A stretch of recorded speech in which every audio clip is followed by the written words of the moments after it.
Thank you very much indeed. So I thought I would just spend a little bit of time trying to highlight why endoscopic scoring systems are so very important, and then a little bit of technical stuff about how we do them. So we're going to go through why we need an endoscopic scoring system, what makes an ideal endoscopic scoring system, why do we need to bother with both local and central reading, which I think is going to happen in the profile study.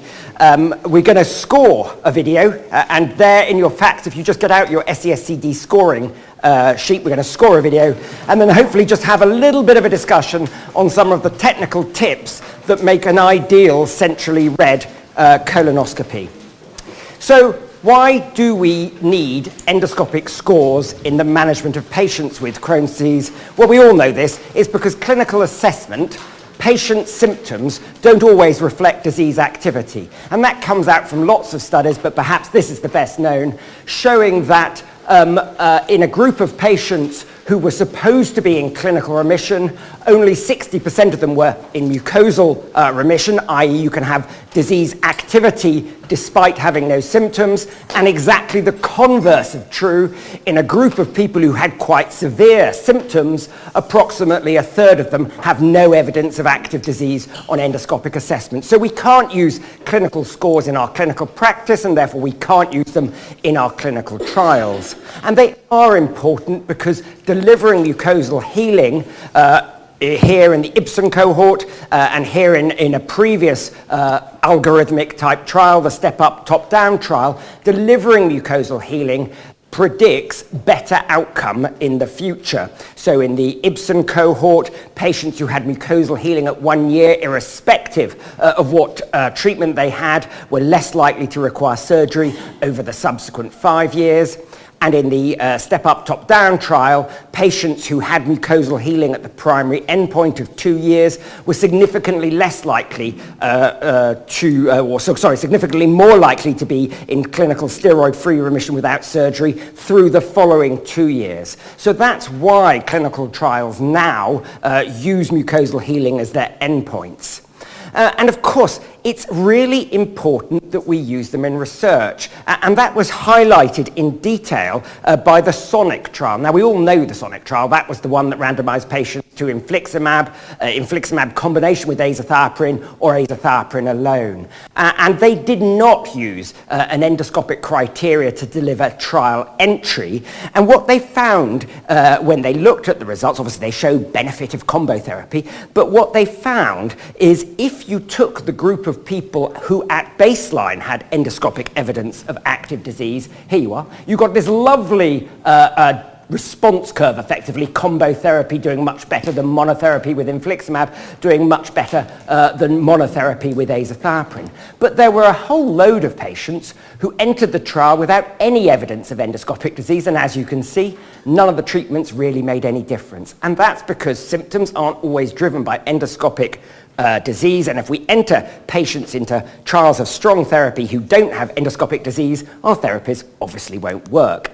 And so that's why the FDA and investigators like Miles are using endoscopic endpoints to drive outcomes, but also to drive incomes, i.e. patients going into the trial have to have endoscopic disease, patients coming out of the trial, we monitor the treatments based upon endoscopic evidence of disease. And this was just to show you that that's the CALM trial, showing another algorithm of care, showing the primary endpoint, which was endoscopic.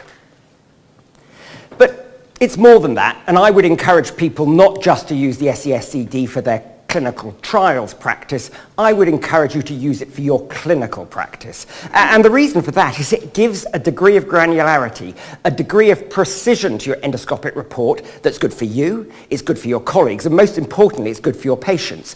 Let me tell you about a little case. This was a patient of ours, a 17-year-old chap with ileocolonic Crohn's disease. He was pretty sick. He had steroids at his index flare, just as he might in the profile trial, then started on early azathioprine. He had ongoing disease on a check colonoscopy, really quite nasty ulceration throughout the colon, circumferential, so that kind of ulceration you think is going to drive stricturing and a poor functional outcome. So we started him early on infliximab. 5 milligram per kilogram, kept him on azathioprine, and he did well. And that's obviously very good. He then, unfortunately, after about 6 months, lost response, and he began to develop symptoms. He had pain and bloating, a little bit of weight loss, and he was finding it difficult to pass stool. Now, his CRP had got much better with the treatment, but it was a tiny bit elevated. And his infliximab drug levels were really quite good, 10 microgram per gram, and no anti-drug antibodies. So, this is a difficult situation. What is the cause of this gentleman's symptoms? He's not got much in the way of objective evidence of active disease. He's got really good infliximab levels. Are we going to keep him on? Has he got non-inflammatory symptoms? Should we really be pushing the infliximab up, possibly on the evidence that increased doses drive mucosal healing? Should we switch to a completely different class saying the infliximab hasn't worked? So what we did is got a colonoscopy. And here's the report that came back. We know an awful lot about this. We know his number, we know his address and his GP, we know the time it was done, the colonoscope was used, the scopist who did it, the nurses who were there, the person who referred it. We know an awful lot about the prep, and we know what the indication was. So we know an awful lot about this colonoscopy. But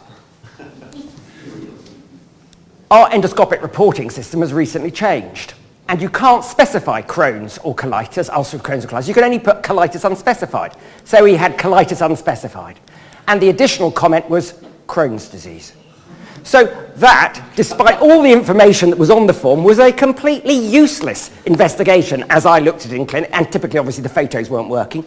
So we have no idea as to what we should do with this gentleman now, despite all the information in the form. None of the correct information was there. If only they had done an SES-CD. So, why and what makes a good scoring system? This is a bit techie, and you don't really need to know this, but the whole point about this is knowing whether the scoring system you're using has got validity. Does it measure what you think it's measuring? Does it correlate with other measures that you think are important? And how does it compare to the gold standard? That's validity. It also needs to have reliability, i.e., I think that's the slide, yeah. If you take this series of photos of endoscopically active disease, you want your scoring system to be reliable. You want that one reader looks at them and orders them in increasing severity. You want to be able to show a completely different person the same video and hope that they order them in increasing levels of severity, and that's inter-rater reliability. And you want the same person to be able to go back at a different time, look at those videos, and order them in exactly the same order of severity. And that's intra-relator reliability. So you need to have validity and good inter and intra-reliability for your scoring system. Now here's a scoring system that has none of that. This is the Barron score, which probably people don't do anymore, designed for rigid sigmoidoscopy and ulcerative colitis. 2 different readers viewing photographs of the Barron score. The panel, some of you will recognize some of the names, supposedly some of the greatest people in inflammatory bowel disease. And what you can see here is the atrocious reliability of this, or inter-rater reliability. Because whereas perhaps 3/4 of the people could agree that someone had severe disease, there were a few people who thought they had very mild disease. And particularly here in the opposite, a group of people who thought the patient had no evidence of active disease at all, half the people thought they did. And if you were using the Barron score as the endpoint for your clinical trial, that would be very concerning. But we're not, because it's unreliable and not valid. The initial scoring system for Crohn's disease was the Crohn's Disease Endoscopic Index of Severity. It was developed in Paris, and it is incredibly complicated. You have to measure a whole range of different things. You have to do a whole range of different calculations to get a score. And so, my French is not so good, but I think it says it's too complicated, it's your fault. So we're going to use the simple endoscopic score in ulcerative colitis, in Crohn's disease, in the profile trial. And it's much more simple, and it can be used in your clinical practice. And if you were to get into using it in your clinical practice, it would be so much easier when you had to use it in your research practice. Effectively, it divides the colon into 5 segments: ileum, right, transverse, left, and rectum. And then for each of those segments, you do a score looking at the size of the ulcers, and each score is graded from 0, no ulcers, through to 3, very large ulcers. the percentage of the surface that is ulcerated from 0, no surface ulceration, to 3, greater than 30% surface ulceration, the percentage of the surface that is affected with disease, whether or not it is ulcerated, again 0, 0, 3, greater than 75%, and the presence of narrowings. 0 is no narrowings, 1 is a single narrowing that's passable, 2, multiple narrowings that are passable, and 3, an impassable narrowing. And then you add the numbers of scores up, and it gives you a total between 0 and 56. It has an excellent correlation with the CDEIS and of physician reported, like a global assessment of endoscopic severity. And it's been validated and confirmed by the Robarts team with publications in Gut and recently a derivation of appropriate changes to define response and remission. So what you get is effectively a score sheet like this, and you should all have one in your pack there. And effectively, again, you've got the segments here, ileum, cecum ascending, transverse, and then for each of those segments, you make a comment about the ulcer size, the ulcerated surface, the affected surface, the presence or absence of narrowings, and then you sum the totals up here, and you sum the totals down here, and you get the total SESCD score. Now, there are a couple of really important points to note here. Obviously, you just score the segments you can score. So it's very important to know for anyone who's interpreting your score, how many segments you did score.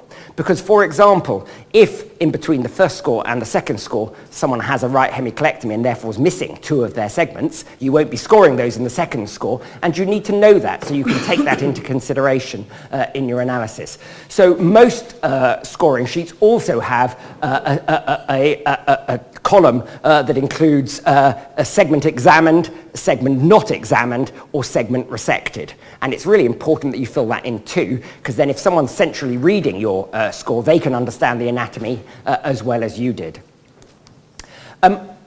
This is the slightly techie bit that I'm not going to get into because it tells you what the inter and intra-relator correlation coefficient are for the various things. Safe to say, it's all pretty good.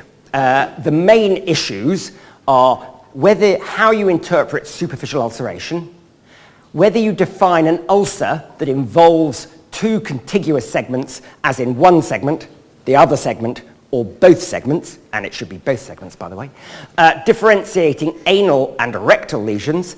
Anal lesions are not scored, rectal lesions are scored, and grading the severity of a stenosis.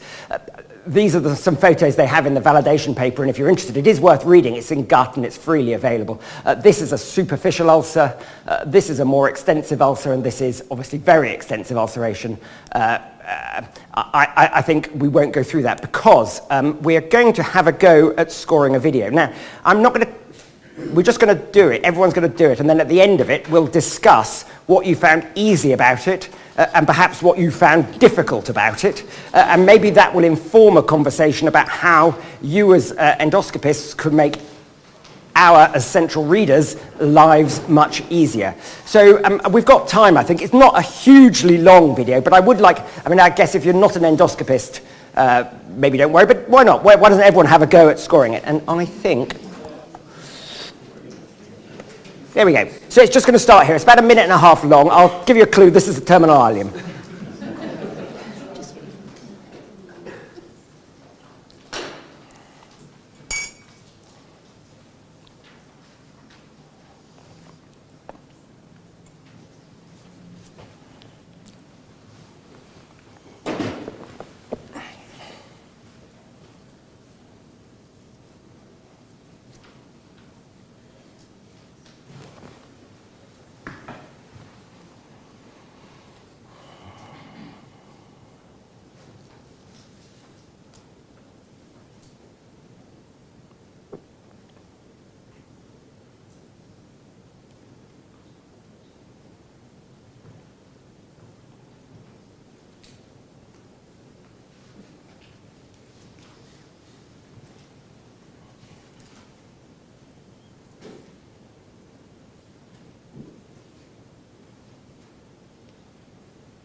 The breaks, by the way, are where the person stopped to take biopsies.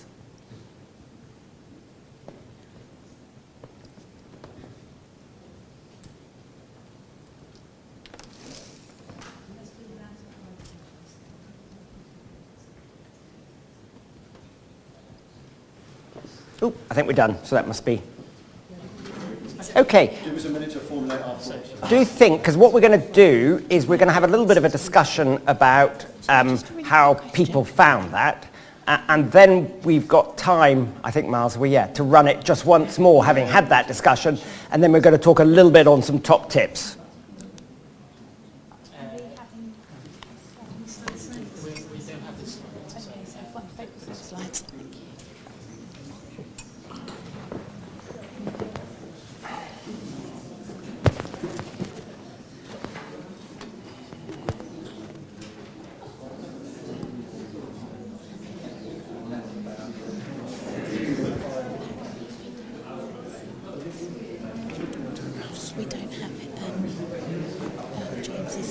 Okay. Are you well? Are you well? Yeah. Yeah. Very good, but very, very busy. Congratulations on the... Very good, thank you. When was that? It was end of last year. So my normal lecture is actually next week. So yes, literally very new. Very good. Very good. Are you getting... How much academic time are you getting? I get 5 sessions a week. But we're very busy at the moment. I mean, it's nice. We've got a lot of stuff going, which is nice. It's not very... Okay, so maybe before we could compare scores, but I think what would be really helpful would be if people could just tell me what they found easy about that and what they found difficult about that. I mean, I've got my own opinions, but I'm interested to know what other people think. What do people find difficult about that? Okay, Tara, what did you find difficult about it? The speed of it going. You want to be able to stop it and say... Also, the other thing is that when I do this in trials, the format is usually this way as opposed to that way. Okay. Yeah, that's annoying, isn't it? My brain was really computing that terribly. Horace, what about you? I thought that was the same pretty much. And it is difficult not knowing exactly where you are. Absolutely. It's really hard to know which segment you're in. Yep. Okay, Matt, thoughts? No, I completely agree. There was an area that looked possibly slightly narrowed, but it's really difficult to make that interpretation without actually getting a feel for it yourself. Tricky. Juan? Well, the same, specifically where we were. I knew we were in Ilium, but after that... So... Just another day in Colorado. Anybody else? Paul, thoughts? I thought basically it was difficult. Basically, you go down and write down your numbers, and then you look up and you You're somewhere else. Panic sets in.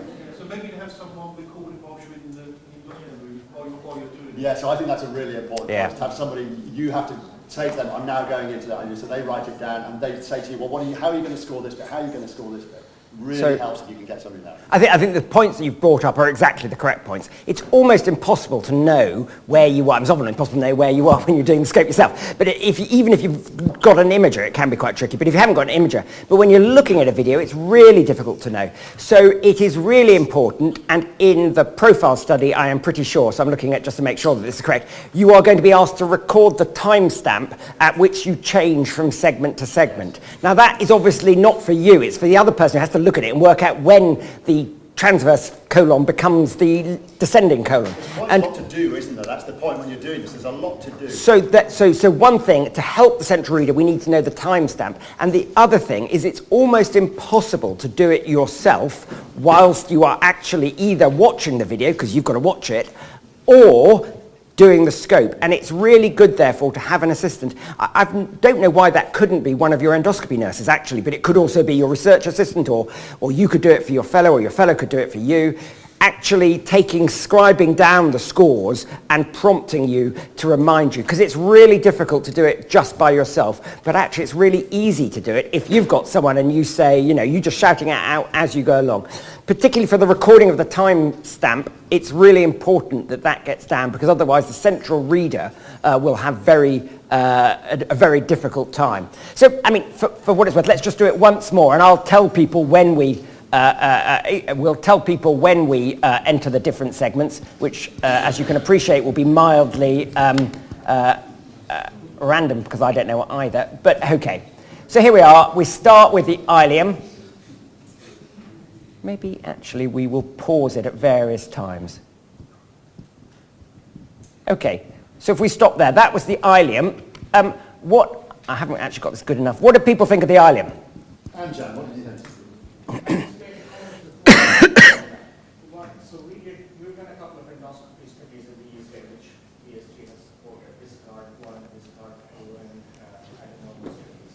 One of the things we learned as part of that process was that training the endoscopist is very important. So we had training endoscopists is very important. So we had a training set which was given to endoscopists, told this is what you would score this at. And then we had a test set, and if you scored sort of 70%, 80% on your test set, then you would probably score and reproducibly, and your scoring would be similar to that. I don't know whether Profile looked at that at all or not.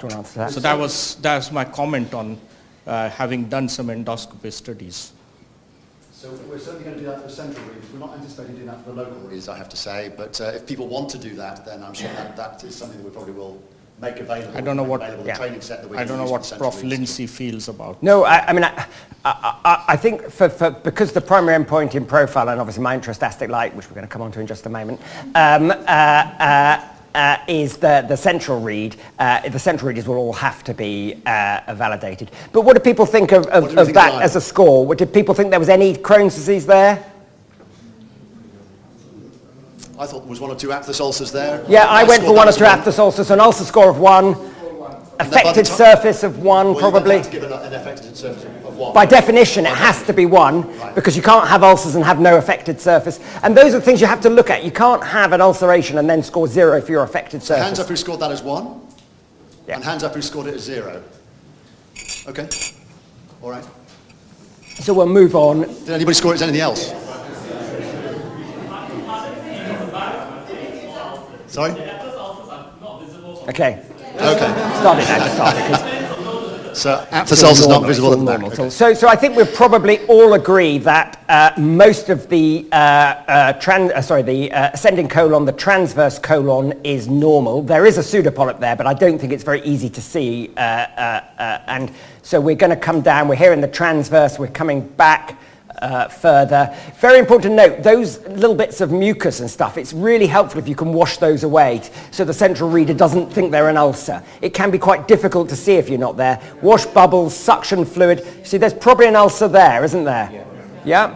Really subtle, but it probably is. If you see something you think is subtle when you're doing it's really good for you to do, like you're doing a driving test, to show that you've seen it, to sort of almost go back and see it again. It really helps the central reader to be able to see that you're highlighting things to them that you think are important, just as you would make a big effort to look in the driving mirror when you do a driving test. The other thing is to recommend that people use the flushing pump on the way out, rather than just capture mucus and pools of poo.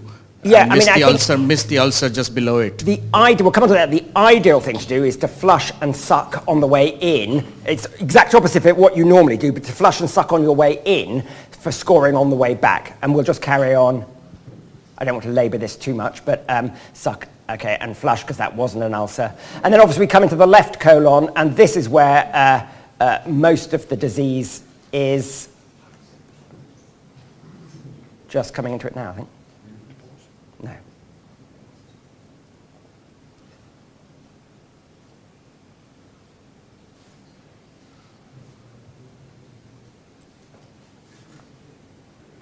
Yeah, so this is now left colon.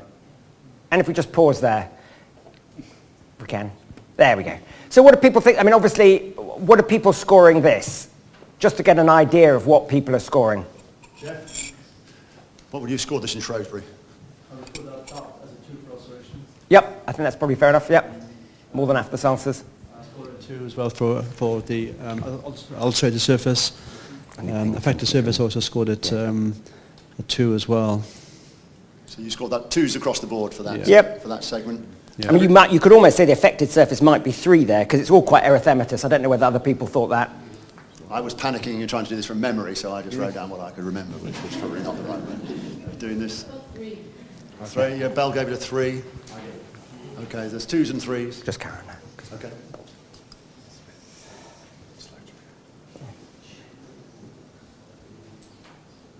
So I think here you could probably, the vast majority of the surface is Yes. affected, Fair point. but less than, and I would almost say, well, certainly you could almost, maybe not quite 30% is ulcerated, but here it probably is 30% ulcerated. Fair enough. And then it goes into a more normal area. So can I just ask, so in that segment, you score the worst affected part? Right? So for the segment, the ulceration is the worst ulceration, but the percentages are of the whole segment. So if it's only one little segment that's affected, or if you've got circumferential ulceration for 10% of the segment, that is, you score that as the percentage of the whole segment. So some people might say, okay, if we were to be able to train all investigators as to how to do the score, why do we need to have central scoring? And the reason is to remove bias. There are two really important biases that investigators have. One is inclusion bias. They want their patients to get into the trial, so they make the disease more severe than it actually is. And the other is outcome bias. They really want their patients to have got better with the treatment, whatever it was, so they make the final score better than it is. And those two biases can completely screw clinical trials, as was shown in the Asacol trial here. And you can see here that the trial actually missed its primary endpoint. So on the left here, we have the trial, Asacol in black, placebo in left, and it was not significant. And the reason it wasn't significant is because on the local read, which was the criteria for inclusion, the local readers put lots of people in whose disease was not greater than or equal to 2, and so they included people with more mild disease who were not going to get so much benefit, and so the magnitude, the delta between treatment and placebo was lower. And so when they only included people for whom the central reader felt there was evidence of active disease, the trial was clearly significant. So, final little bit, just some key tips. Don't forget, particularly when you're doing the videos yourself, to remove the patient identifiable data. It's really easy to do. When you get to the terminal ileum, you push the button that says remove data on the keypad of the scoring system. You have to push it about 3 times to remove all the data, and then the data is gone. For profile and for Astic Light, we're only recording extubation. It's really good if you can to wash all the mucus and feces and suck as much out as possible on the way in to give the cleanest possible view on the way out. Don't forget to record the time that you enter each segment, and if a segment is not examined or has been resected, to mark that on the scoring sheet so the central readers know that. I personally pause the video when I'm taking biopsies because it makes it a much more manageable thing to download, because these files are hundreds of megabytes. Pause when you see something significant. Show the central reader, demonstrate your skill in colonoscopy. Allow them to see that you have noticed this is Crohn's disease. And take care not to skip past areas. And particularly if you're doing the scoring yourself, it's really easy to turn around, tell the scorer what the score was at the time that your scope has gone from the transverse colon to the sigmoid colon before you've realised it. So don't bypass an entire segment by not focusing on the screen. Very brief interlude about Astic Light, because I know it's what you're really all here for. Obviously, the profile study is a really important study, but Astic Light is the low-intensity trial of stem cell transplantation in people with refractory Crohn's disease. We're recruiting in 8 different centres, 2 in London, Liverpool, Edinburgh, Oxford, Cambridge, Nottingham and Sheffield. I won't go through the detail because it's not relevant for here, but the type of people we're after are patients with active ileocolonic disease that's amenable to endoscopic assessment. They can have a stoma, but the disease has to be visualized at endoscopy, or possible to visualize at endoscopy or ileoscopy, and they have to be refractory to at least 2 classes of biologics. So they could have had anti-TNF and vedolizumab, they could have had anti-TNF and ustekinumab, they could have had all 3, but they have to be refractory to at least 2 of them. Surgery is not appropriate or declined, and no active, undrained perianal sepsis. It's a really exciting study with a whole load of immunology that will look at the T-cell responses in the mucosa as people have disease, as it goes away, and as it comes back. And if you have any patients, which I'm sure you all will, you could just email me, or Miles if you're near Cambridge, Simon Travis if you're in Oxford, and we'd be very keen to hear from you. We're opening in April. That's where I wanted to finish. And to take any questions if there were. Thank you very much indeed, James. And